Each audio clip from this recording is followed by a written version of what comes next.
আসসালামু আলাইকুম সুপ্রিয় শিক্ষার্থীবৃন্দ, নতুন একটি ভিডিও নিয়ে তোমাদের সামনে উপস্থিত হয়েছি। আজকের ভিডিওর বিষয়বস্তু হচ্ছে রাবিতে সাবজেক্ট চয়েস কিভাবে দিবা এবং কিভাবে সাবজেক্ট চয়েস দিলে তোমার ফিউচারের জন্য ভালো হবে এবং তুমি একটা ভালো সাবজেক্ট পেতে চলেছো। তো তোমাদের আরেকটা বাজে অভ্যাস আছে, সেটা হচ্ছে তোমরা কি করো, ভিডিও পুরোপুরি দেখো না, না দেখে হচ্ছে একটা প্রশ্ন করো। দেখা গেল ভিডিওটা চালু করে অন্য একটা প্রশ্ন করলা। তো তোমাদের জন্য হচ্ছে অনুরোধ থাকবে, তোমরা হচ্ছে সম্পূর্ণ ভিডিওটা দেখবা, দেখার পরে তোমরা হচ্ছে যে কোনো প্রশ্ন থাকলে সেটা করবা, তাহলে আবার কি করবো, অ্যান্সার দিতে ভালো লাগবে। আর এই ভিডিওর শেষে তোমরা যদি হচ্ছে যে কোনো প্রশ্ন তোমাদের মনে জাগছে যেটা, বা যে কোনো প্রশ্ন আর কি, তোমরা হচ্ছে কি করবা, কমেন্ট বক্সে করবা, আমি অ্যান্সার দেওয়ার চেষ্টা করব। তো দেখো ভাইয়া, রাবিতে হচ্ছে মোটের উপরে যে এখানে 18টা সাবজেক্ট এবং হচ্ছে 4টা 2টা 6টা 18 6 24টা সাবজেক্ট হচ্ছে সায়েন্সের ইউনিট, অর্থাৎ সি ইউনিটের জন্য। আজকে মেনলি আমরা সি ইউনিটের সাবজেক্ট চয়েস কিভাবে দিব সেটা নিয়ে কথাবার্তা বলবো। তো ভিডিও শুরু করার আগে তোমাদেরকে দু একটা কথাবার্তা বলে নিই। আমার এই চ্যানেলের ভিডিওগুলো তোমাদের যাদের একান্ত ভালো লাগে তারা অবশ্যই আমার চ্যানেলটা সাবস্ক্রাইব করবে এবং ভিডিওগুলো দেখে যদি উপকৃত হও অবশ্যই লাইক কমেন্ট শেয়ার করে তোমার বন্ধুদেরকে দেখার সুযোগ করে দিবা। তো দেখো ভাইয়া, প্রথমে হচ্ছে আমি 3টা ক্যাটাগরি নিয়ে কথাবার্তা বলবো। একটা হচ্ছে যারা ম্যাথ প্লাস বায়োলজি দুইটাই দাগাইছো, একটা হচ্ছে যারা শুধুমাত্র ম্যাথ দাগাইছো এবং যারা একটা হচ্ছে শুধুমাত্র বায়োলজি দাগাইছো। তো আমি এর আগে একটা ভিডিওতে হচ্ছে মেরিট পজিশন কত পর্যন্ত চান্স হতে পারে সেগুলো বলছিলাম। আজকে নতুন ভাবে কিভাবে কোন পজিশনে থাকলে সাবজেক্ট চয়েস কিভাবে দেওয়া উচিত বা কিভাবে সাবজেক্ট চয়েস দিলে ভালো হয় সেগুলো তোমাদেরকে বুঝাই বলবো। তো ধরো সাপোজ হচ্ছে তুমি ম্যাথ প্লাস বায়োলজি দাগাইছো, এখন ম্যাথ প্লাস বায়োলজি দাগানোর মধ্যে তোমার আসলে ম্যাথ প্রিপারেশন ভালো ছিল এবং তুমি ইঞ্জিনিয়ারিং সাবজেক্টগুলো পড়তে যাচ্ছ বা তুমি ইঞ্জিনিয়ারিং প্রিপারেশন নিয়ে এখানে রাবিতে পরীক্ষা দিছো, তোমার ক্ষেত্রে একটা সিনারিও। আরেকটা হচ্ছে তুমি ম্যাথ প্লাস বায়োলজি দাগাইছো কিন্তু তুমি বায়োলজি প্রিপারেশন নিয়ে এখানে আসছো, অথবা তুমি মেডিকেল প্রিপারেশন নিয়ে এখানে পরীক্ষা দিতে আসছো এবং তোমার মেরিট আসছে। তো এই দুইটা ক্ষেত্রে আমি হচ্ছে তোমাদেরকে বলতেছি কিভাবে কি করা উচিত। এই ক্ষেত্রে তোমার যেহেতু ম্যাথ ভালো লাগে, তুমি অবশ্যই ইঞ্জিনিয়ারিং সাবজেক্টগুলোকে আগে প্রায়োরিটি লিস্টে রাখবে।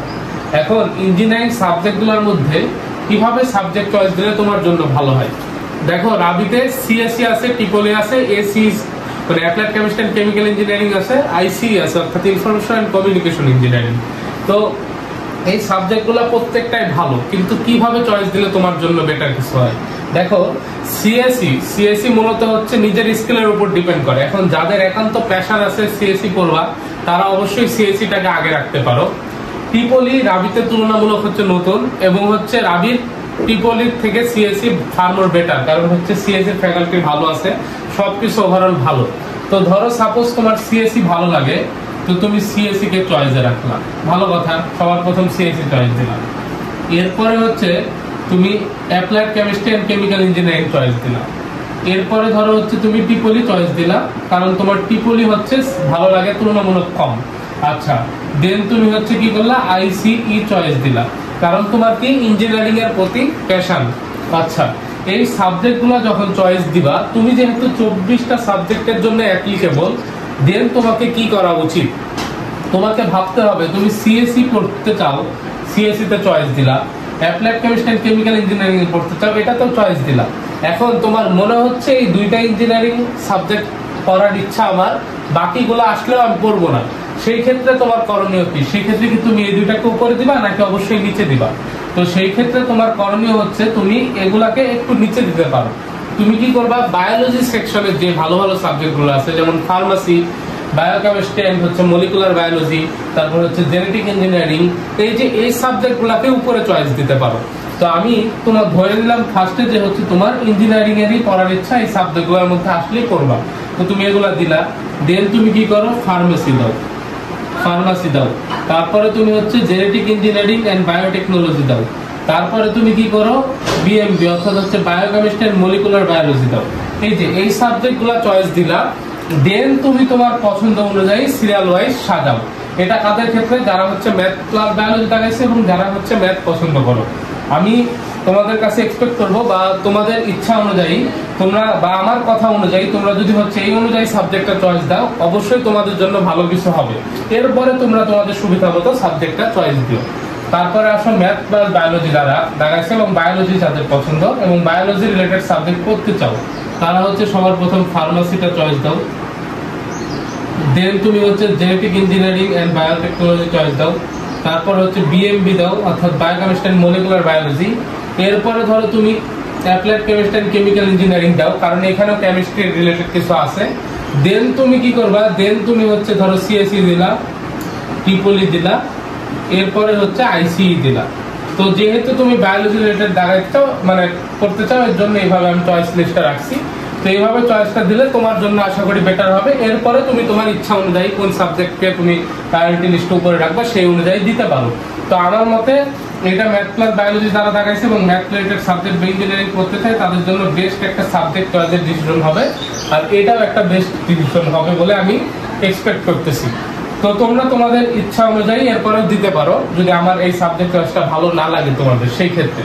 তবে একটা কথা বলি, তুমি ফার্স্ট হইলেও যেরকম ভাবে সাবজেক্ট চয়েস দিবা, তুমি যদি 3K পজিশনেও থাকো সেম ভাবেই সাবজেক্ট চয়েস দিবা। কারণ কি, কারণ তুমি হচ্ছে ফার্স্ট হইছো মানে তোমার সাবজেক্ট চয়েস আলাদা দিতে হবে, তারপর 3000 পজিশন আসো মানে সাবজেক্ট চয়েস আলাদা দিতে হবে, এটার কোনো ভিত্তি নাই। অবশ্যই একই রকম ভাবে সাবজেক্ট চয়েস দিবা, কারণ আমরা জানি সাবজেক্ট চয়েস যদি দেই, আমার ধরো বাই চান্স সাবজেক্ট আসছে, এরপর মাইগ্রেশন যদি আমি অন রাখি অলওয়েজ উপরের দিকে ওঠে, কখনো নিচের দিকে নামে না। তার মানে আমি যদি সাবজেক্ট আমার পছন্দের প্রায়োরিটি লিস্ট অনুসারে সাজাই, তার মানে উপরের দিকে উঠলে আমার জন্যই তো বেটার, তাই না? তাই আমরা হচ্ছে কি করব, মাইগ্রেশন তো অন রাখবো এবং সাবজেক্ট চয়েস সবসময় আমার পছন্দের ক্রম অনুসারে আমি সাজাবো। তো এই হচ্ছে দুইটা সেক্টর নিয়ে আমি কথাবার্তা বললাম। এরপরে আসো হচ্ছে যারা শুধুমাত্র হচ্ছে কি দাগাইছো, যারা শুধুমাত্র হচ্ছে ম্যাথ দাগাইছো, যারা শুধুমাত্র ম্যাথ দাগাইছো, তো তাদের ক্ষেত্রে তোমরা যেহেতু ইঞ্জিনিয়ারিং করার ইচ্ছা, তোমরা সিএসসি চয়েস দাও, ট্রিপলি চয়েস দাও, এরপরে হচ্ছে ধরো এসি সি দিলা, তারপর আইসি দিলা। এরপরে তোমরা কি করছো, তোমরা হচ্ছে তোমাদের যে পিওর সাবজেক্ট গুলো আছে অর্থাৎ কেমিস্ট্রি, ফিজিক্স, অ্যাপ্লাইড ম্যাথ, তারপর হচ্ছে পরিসংখ্যান ইত্যাদি যে সাবজেক্ট গুলোর জন্য তোমরা অ্যাপ্লিকেবল হচ্ছে সেগুলো সিরিয়াল ওয়াইজ চয়েস দাও। এখন আমি সিএসসি কে প্রায়োরিটি লিস্টে রাখছি মানে তোমারও যে সিএসসি দিতে হবে এমন না, তোমার যদি ট্রিপলি বেশি লাগে তুমি এটা আগে দিতে পারো, যদি applied chemistry and chemical engineering ভালো লাগে এটা আগে দিতে পারো। কিন্তু তুমি যেহেতু ইঞ্জিনিয়ারিং করতে যাচ্ছ, তুমি এই সিরিয়াল ওয়াইজ যদি সাজাও তোমার জন্য সাবজেক্ট চয়েসের ডিসিশনটা বেস্ট হবে ওভারঅল সবকিছু মিলায়। তারপরে আসো তুমি যদি বায়োলজি হচ্ছে দাগাও, তখন আমি তোমাকে বলবো এই যে ফার্মাসি দাগাও, তারপরে হচ্ছে তুমি জেনেটিক ইঞ্জিনিয়ারিং এন্ড বায়োটেকনোলজি দাগাও, তারপর বিএমবি অর্থাৎ বায়োকেমিস্ট্রি এন্ড মলিকুলার বায়োলজি দাগাও, দেন হচ্ছে মানে দাগাও বলতে চয়েস দাও আর কি। তো তারপরে হচ্ছে মাইক্রোবায়োলজি দাও ইত্যাদি ইত্যাদি। এইভাবে তোমার পছন্দের ক্রম অনুসারে সাবজেক্ট চয়েসটা সাজাও, যেটা তোমার জন্য একটা হচ্ছে বেস্ট সাবজেক্ট চয়েস হবে বলে আমি এক্সপেক্ট করতেছি। তো আশা করি সাবজেক্ট চয়েসটা কিভাবে দিলে আমাদের জন্য বেস্ট সাবজেক্ট পাইতে পারি বা সব দিক দিয়ে ভালো হবে সেটা তোমরা বুঝতে পারছো। এখন তোমাদের মনে আরেকটা প্রশ্ন, সেটা হচ্ছে যে তোমরা কত পজিশনে থাকলে হচ্ছে সাবজেক্ট পাবা, এইটা হচ্ছে অনেকে প্রশ্ন করতেছো। তো আমি আসলে প্রথম আমার যে ভিডিওটা সেটা হচ্ছে 3K পজিশন প্লাস মাইনাস বলছিলাম অ্যাজাম্পশন অনুসারে, কারণ এবার শিফট যেহেতু দুইটা এবং হচ্ছে একটা শিফটে 1500 করে গেলেও হচ্ছে দুইটা শিফটে 3000 যাবে এরকম একটা বলছিলাম। তো মোটের পর যদি তোমাদের এত পজিশন দূরেও মনে হয়, তোমরা মোটামুটি 2K থেকে 2200 যাদের পজিশন আছে তারা ওভারঅল ধরে নিতে পারো যে তোমরা রাবিতে একটা মানে সিট পাবা বলে আমি এক্সপেক্ট করতেছি। এবং এটা আমার হচ্ছে মানে অ্যাটলিস্ট এই অ্যাজাম্পশনটা মিলা উচিত, কারণ হচ্ছে 2200 পজিশন আগে যখন 400 সিট ছিল তখনই হচ্ছে 1700, 1800, 2000 পর্যন্ত যাইতো। এবার যেহেতু হচ্ছে সিট সংখ্যা ডবল হয়েছে সেই অনুসারে 2200 পজিশন অ্যাটলিস্ট যাওয়া উচিত। তো রাবির সাবজেক্ট চয়েস যেহেতু 26 তারিখ থেকে শুরু, তোমরা 26 তারিখ থেকে 27 তারিখের মধ্যে চয়েস দিয়ে ফেলো ইনশাআল্লাহ। রাবি সংক্রান্ত তারপর অ্যাডমিশন সংক্রান্ত যে কোনো ইউনিভার্সিটির যে কোনো তথ্য দিয়ে তোমাদের সামনে সবার প্রথমে আমি উপস্থিত হব। ততক্ষণ পর্যন্ত সবাই সুস্থ থাকো, ভালো থাকো। আসসালামু আলাইকুম ওয়া রাহমাতুল্লাহি ওয়া বারাকাতুহু।